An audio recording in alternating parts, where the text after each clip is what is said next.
Hey everyone, thanks for tuning in to the Basement Buzz at DVSTY Consignment. I'm your host, Ian Drake, and I'm going to be interviewing local artists, musicians, and influencers and providing you with an in-depth look into their stories and their lives. After the interview, I'm going to challenge them to a one-on-one race in N64 Mario Kart to put their skills to the test. Thanks for watching. Today's guest is a local fashion designer using hand-sewn embroidered pieces to represent his roots and culture. Please welcome ARDZIR. All right. How are you doing, ARDZIR? Good. How are you? Good. Very good. Yeah. I like the look, man. Thank you, dude. Thank you for having me. Yeah, totally.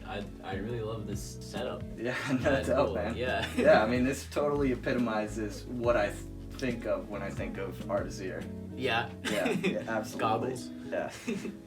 So tell the audience who you are and a little bit about yourself. Yeah, so, hello. My name's ARDZIR. I make clothing in and around Boston, Massachusetts. I'm 22 years old. I've grown up here my whole life. And yeah, clothing, I guess, is my medium of choice. Yeah. And stuff. Yeah. You definitely work a lot with clothing, I can see. Mm-hmm. Yeah, I think, I don't know. I don't exactly know what first kind of pointed me in that direction. But what I like about clothing is that it's like it exists in the real world and it's like worn and like seen and stuff. Yeah. I think that's kind of my favorite part about it. Okay. Yeah. So really, what brought you in to the arts, and what's your connection with the clothing?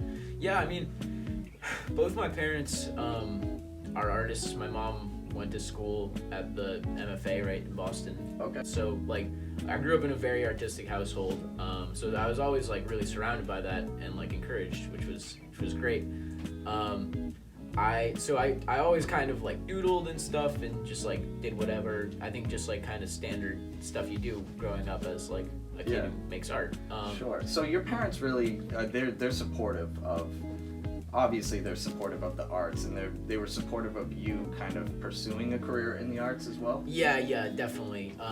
Yeah, I mean, I owe a lot, honestly, to just that. Like, I think that is something that not a lot of people do have. Like, right. I don't think I really take it for granted, but I probably do in some ways. Yeah.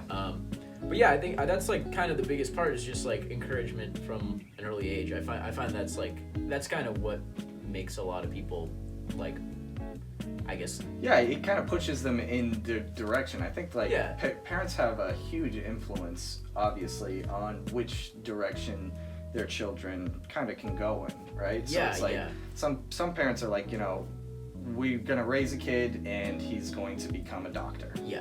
And so everything's gonna go into him becoming or her becoming a doctor. Yeah. And so like, and I know a lot of parents can. Like, especially with my parents, I think a lot of the time they were like, we want to allow you to be whoever you want to be and pursue whichever career you want to pursue, but just know that if you're going to be an artist, you're going to be broke. Yeah. That kind of mentality. Yeah, I mean, I think that's kind of like a lot of like what the mentality is it's like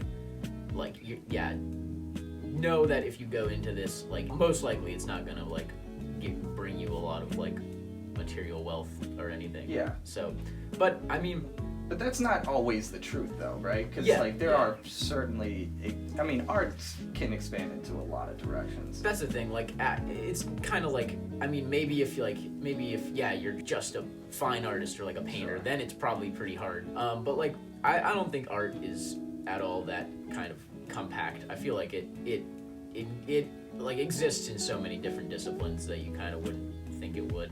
I think the key is probably using your creative. Yeah, I think it's just like, it's also, I think people also, what I've found is like, sometimes it is easy to think of like artist versus not artist, or like art versus not art, kind of.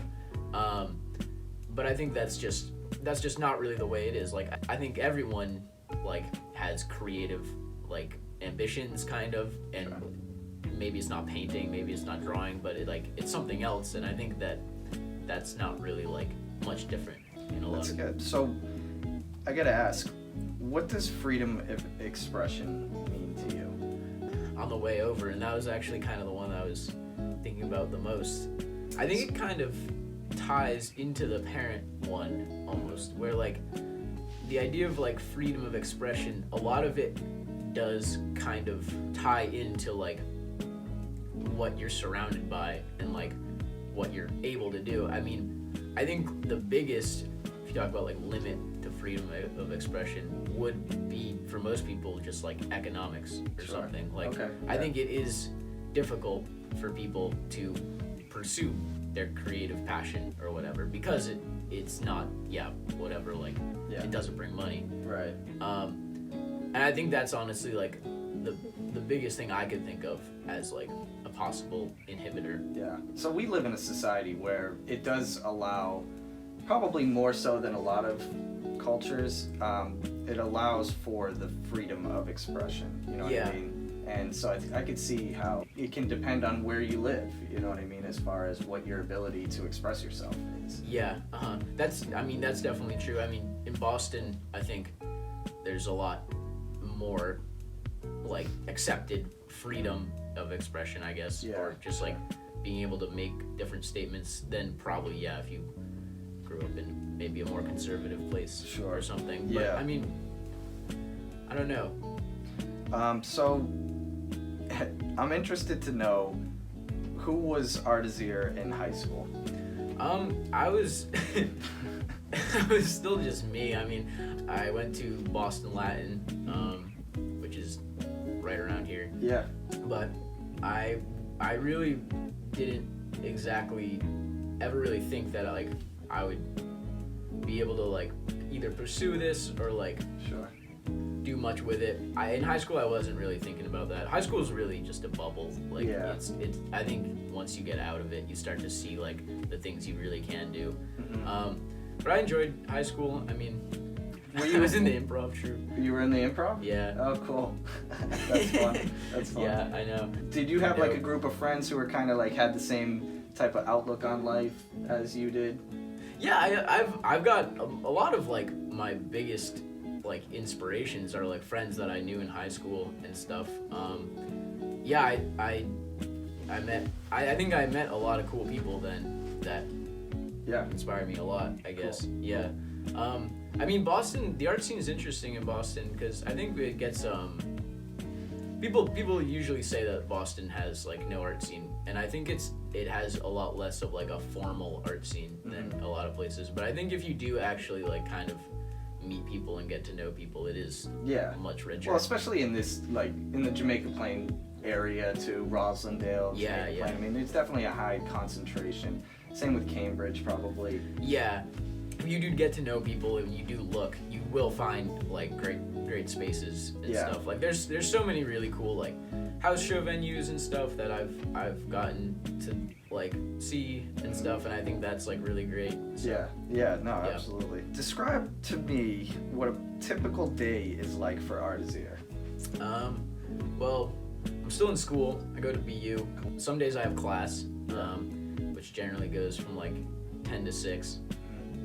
But some days I have a couple days off a week, and I like to I like my mornings, so I like to kind of wake up slow. Okay, not just jumping out of bed and going right to the Not really. I'm kind of slow with it, which I enjoy. I think it like kind of sets me up right for the day. Yeah. Every morning I eat the same breakfast, which is like a peanut butter bagel with banana on it. Yeah, cool. And most of the time I'll do that, and then I'll just like work for a little bit. Usually by like the afternoon I'm a little burnt out, and I'll like go do something else for a bit. Yeah. But it's very casual. I have my studio. My room is just my studio. Like I got my little sewing machine and stuff, and I really like that because basically like whenever I'm free or whenever I feel like it, I can just hop on and like work for like 20 minutes or something. Yeah. I don't really like to work like huge periods of time. Like some people love to just like binge, like 7 hours straight. Like go insane and like paint or like whatever, do something for like these like huge chunks of time. But I'm not really like that. I think I like a more kind of like steady but consistent work style. Yeah. So like spacing it out. Yeah, because I get antsy. Like I can understand. You get tired of doing that. Yeah. So like outside of work, what do you do to, in your free time? I like to skateboard. I'm not very good, but yeah, that's okay. I really enjoy it. Sure. Yeah, I like watching movies, kind of typical college boy shit. Rom-coms? I can't imagine you watching rom-coms. Rom-coms? I don't know. I mean... So what, like horror movies or... I enjoy horror movies, but I don't really like the being scared part. Okay. Like I like seeing the cool shit. Yeah. Like I really like. Have you ever seen like Evil Dead? No, I've never seen Evil Dead. That's like a crazy movie. Like I watched Hereditary, and that I wasn't able to sleep. It was like really scary. Well, but I do like I think I do really like the parts of horror movies that are like kind of about this like world building or this like, I don't know, atmospheric kind of like horror and stuff. Like I love The Witch. That one's like probably like one of my favorite movies. See, I haven't seen that one. You haven't seen The Witch? No, I've never seen The Witch. Oh my gosh. Yeah, but I'll take a look at it. So anyway, let's move on. Let's get into the embroidery. Oh yeah. What's the story on how this came about? Yeah, so I don't exactly really know like what in my head was like started embroidering, because I have made clothes before. I like kind of fooled around with like screen printing and like graphic design and stuff, but then like at a certain point I was kind of looking for something else that was almost like lended itself more to like, I guess, illustration, something a little less perfect. Like, have you ever screen printed before? Personally I haven't, but I've taken things to be screen printed. Yeah, I mean, screen printing is really cool, and I love it and stuff, but it's kind of a very exact art. There's not a lot of like the personal hand in it, and it's also like made to be like replicable, so it's like I wasn't really necessarily looking to make the same like t-shirt over and over and over again. So I get what you're saying. So it's so well done, and like perfect, that it's just you were finding it to be too perfect. Yeah, and I think it's good for branding purposes, but I was kind of looking for I guess a different route, and that led me to embroidery. I'm terrible at sewing. Like my cut and sew skills are atrocious. And my mom would always like be like, come sew or something, or like try this out. And like I would always try it and I hated it, but at a certain point I realized like, oh, you don't even really have to sew. You can just like move the fabric back and forth and stuff and embroider with it. And that's what I was doing at first. I mean, that was like kind of the complete wrong way to do it. When was this roughly, would you say? Like this was like 2.5 years ago, so fairly recently. But I discovered the darning attachment for a sewing machine, which allows freehand embroidery, and kind of after that I was like, wow, I love this. Like this is great, because it's a little bit more like whimsical, I guess, than like screen printing, but it's also, you can get kind of this like very perfect looking, I guess, design with it. So when did you get your first sewing machine? I got my very first one. It was just my mom's old one that I took from her. Was like 2 years ago. I brought it to my dorm and just started fucking around with it. But I got a better one like late last year, good heavy duty one. Cool. So yeah. Did you have a design in mind, or did you have a direction that you wanted to go in? Yeah, I was doing, here I can show you actually. This is like the very first, it was like this. So it was just like, and it's all just like kind of like textures and stuff. It's very, I look back on this and I'm like, wow, this is crude. But well, obviously you hone your skills, over time. But like making that, I was like, wow, this is like so fun. I can draw with thread. And so that was kind of the beginning. Yeah, I don't think like, I don't know any other people personally that kind of conceptualize that idea, Yeah, embroidery and darning is interesting because it's like on the clothes, but it's not really making the clothes at all. Like, it's not about the construction of garments or anything. It's the detailing. It's the detailing and stuff, and that's kind of an interesting little niche world that I'm kind of trying to explore, I guess. No, I mean, I think you're doing a good job of it. So you seem to get a lot of inspiration from ancient culture. Could you tell me a little about your connection with ancient culture? Yeah, I mean, I think it's interesting to almost see these like aspects of like humans that were embodied kind of the exact same as us, but existed like thousands of years ago. But like the similarities that exist, and I think especially like with design and graphic design, that's always been like a really kind of fascinating aspect of it, is like the way these like icons or glyphs have existed forever and kind of then translated into our current society. I don't exactly have like a stance or anything on it, but I just think it's like really interesting and really fascinating. Well, I see it in your work, and so that's why I kind of felt that, you know, you may have this connection with ancient culture and things like that. So thank you. Yeah. Well, I feel like it's like right now it's changing so fast, like the way we like have information and like our access to it and stuff. That I think that like, not that we're like losing ancient knowledge or whatever, but like there's definitely a shift that's happening. And I think it's what I tend to do is try to like look back and see what we used to kind of like know and stuff. Yeah. In a way, there's a disconnect between current times and like how things used to be when we were just, you know, cavemen and women with our art utensils were sticks. And the mud, you know? Yeah, exactly. I mean, and it's kind of, even within the past like 40 to 50 years, like I think if I like talk to my like grandparents and stuff, the world was so different, and I think it ties directly into like clothing and like manufacture and stuff, because the way we make things is like so incredibly different now. Like the handmade is like this lost or increasingly lost like, thing. It's actually kind of become like this scarce, like, oh my god, this was handmade. Now, you know, it's either extremely expensive or you know, it's like it's just kind of become that. No, I mean, it's weird because that's how things were made for most of human history and stuff.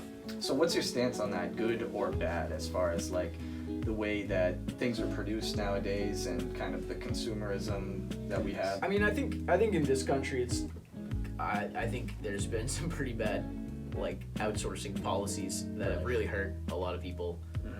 I try to source things from like domestic manufacturers, and like union made stuff.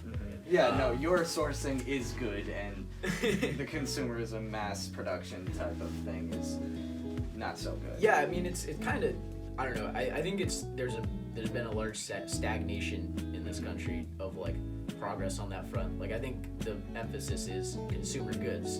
But I did notice that on your website you do have where things are sourced from, and so you do take into consideration, you know, that aspect of the work that you make. No, I think that's like a really important part, and I think you can't separate that when you're making clothing. Is the way in which it's made. Like growing up in like kind of, I guess, like burgeoning streetwear culture and stuff, like where you can make like your own brand. Like I did that, and I think that's like a really cool thing people do. But I think at the same time you can just kind of ship off designs and get them like manufactured, and that's I don't think like necessarily good or productive. It takes away the uniqueness in a lot of ways of what you've created, I would say. Definitely, and I think it's also just I don't think you can just isolate brand from material or like the actual like nature of what you're making, sort of. Like I don't think you can do that. You speak on a connection to diaspora. And for those who don't know, can you explain what that means? I mean, my mother and grandmother are Armenian, but my grandma grew up not knowing really anything at all. Like her parents had come over here during the Armenian genocide, basically, escaping and stuff. To her, it's very important to hold on to a lot of Armenian culture, Armenian existence and stuff. And thus it's really important to my mom. And so I was kind of raised with that idea of it. And it's interesting because I think like I'm at a point where I'm generations removed. I don't have any real Armenian experiences per se. So I think there's kind of an interesting disconnect that happens. Can you explain to the audience what diaspora is and what the meaning of it is? I think I don't know the exact definition, but a diaspora is like a group of people from a similar culture that exists somewhere outside of, I guess, like a homeland or a place of origin or something. Like the African diaspora here, like I don't know. There's diasporas everywhere. Jewish diaspora. Yeah. And like it is an interesting thing. Like Boston has a really, or the greater Boston area, like Watertown has like a really high Armenian percentage and stuff. There's a lot of Armenians here. There's the Armenian Museum over in Watertown, which is really cool. So yeah, I just think it's a very, very cool thing of having that kind of exist, and like the willingful attempt to like keep together a culture and like exist as a diaspora, even as you move like generations away. So I've watched some of your videos on YouTube. You have this one video that's like a story kind of made with the embroidery. Yes, yeah, that's a recent one. The One Fine Day, right? Yeah, One Fine Day. Yeah. Yeah, I thought that was really cool. Thank you. Yeah. Can you tell me about it and what inspired that? Yeah, so One Fine Day is it's an old Armenian folktale about this like fox, and he basically loses his tail.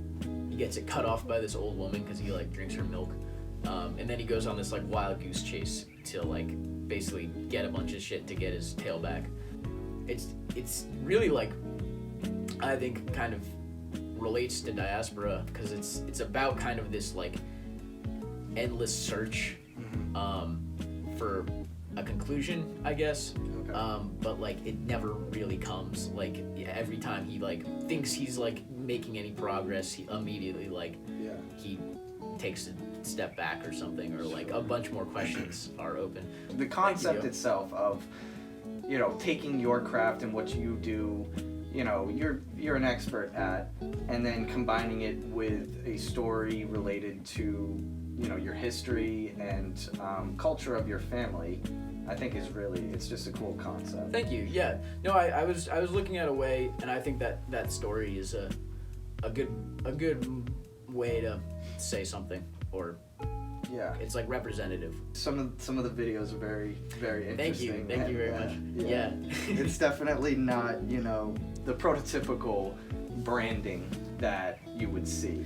Almost more like a Rick Owens style, I would say, when it comes to oh my gosh, well, your style. You're gassing me up way too much. I don't know about. I mean, I'm just saying like the vision is similar. And thank you. Yeah. I mean, Rick Owens is a huge inspiration. Just like I do think he kind of, and again, not comparing myself to fucking Rick Owens, but like I am very much inspired. Everyone's inspired by him, but like I'm inspired by his conceptual idea. Because it's totally not like your preppy style. You know what I mean? It's like it's completely opposite of that. I mean, a lot of times with high fashion, like it's directly tied to class and stuff, and it's creating this kind of, in my opinion, dumb like narrative about luxury or whatever, and I think that's really just kind of stupid. I think Rick tries to do things that are not necessarily in that vein. I think obviously maybe just by being a luxury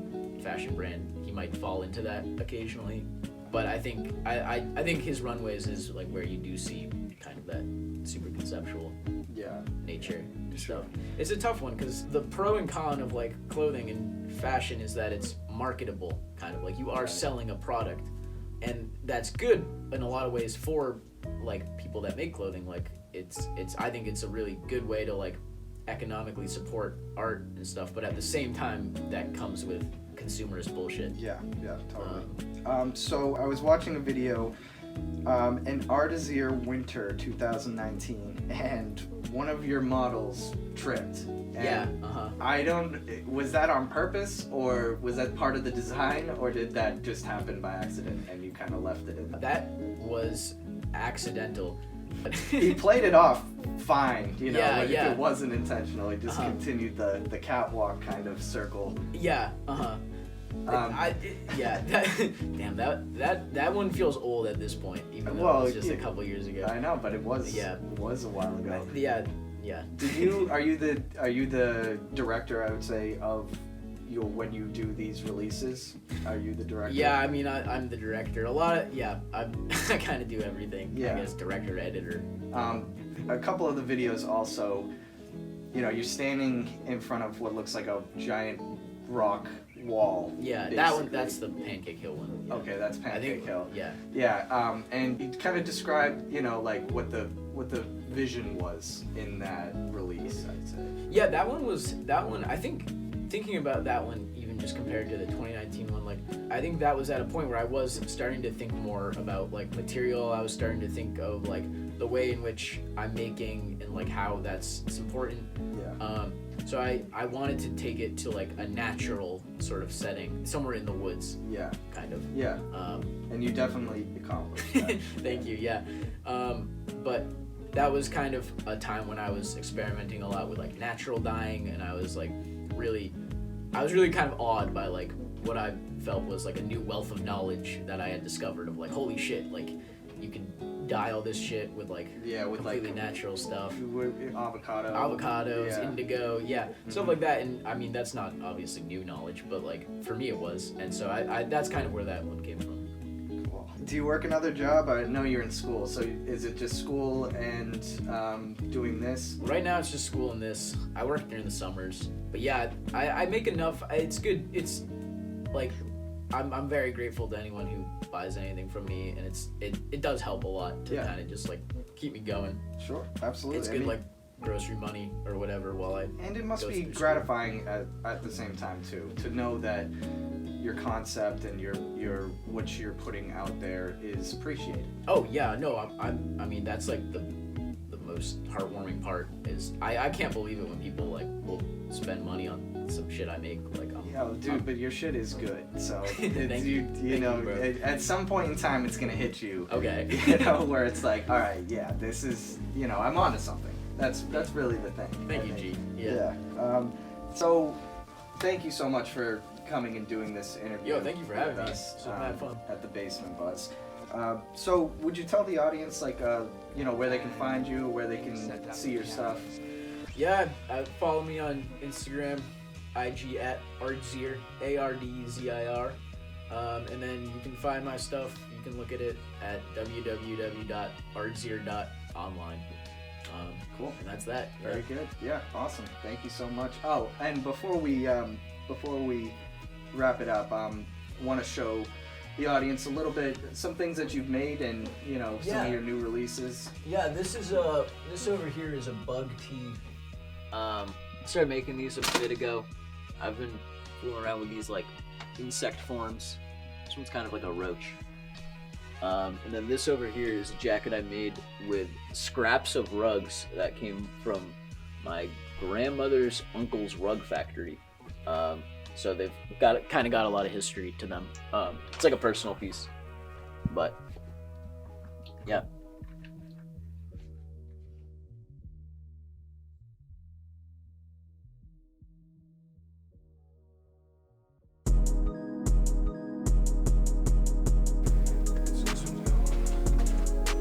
Alright, so DK, let's go. Jack is also DK. Oh, really? Seems to be a popular one. You can't go wrong with Donkey Kong. Now, people are like DK people, Yoshi people, or like, peace out. Fuck. Yeah, that was the real one. Right What the fuck? Oh, this bomb though. Thank you, Jack, for the warning. Yeah, you're not gonna probably need that, but. No, now that I got my grip. Yeah, dude, if you go in front of me. Oh no. It's bombers. You're gonna be screwed. Oh shit. Watch out for the bomber. Yeah, Fridays have become a great day. Yeah, you gotta say, Jack.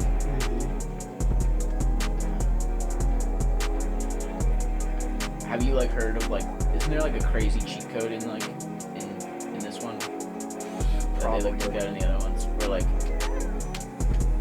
something like you. Oh, yeah, that's right. You gonna use that, or you gonna save that? That's right. I'm waiting. That's alright. It's not the last lap anyway.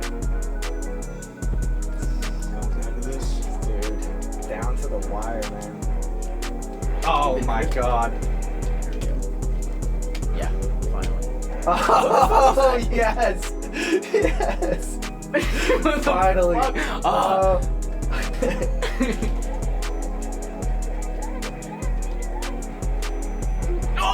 Let's go. Coming into the stretch. The final stretch. Don't hit that. Oh, foul. It hit me. Whatever. Hey, Diversity. No, I'm out of here. Good job. No. Good job, dude. Good job. That was fun. No, that was fun. Yeah. Dang. That was a close one. Yeah, that was a close one. Sorry, man. House has to win, though. House has to win. Yeah. That was, dude, for your first race in Mario Kart, that was ridiculous. Yeah, I mean, I'm like a zoomer, man. All I know is the.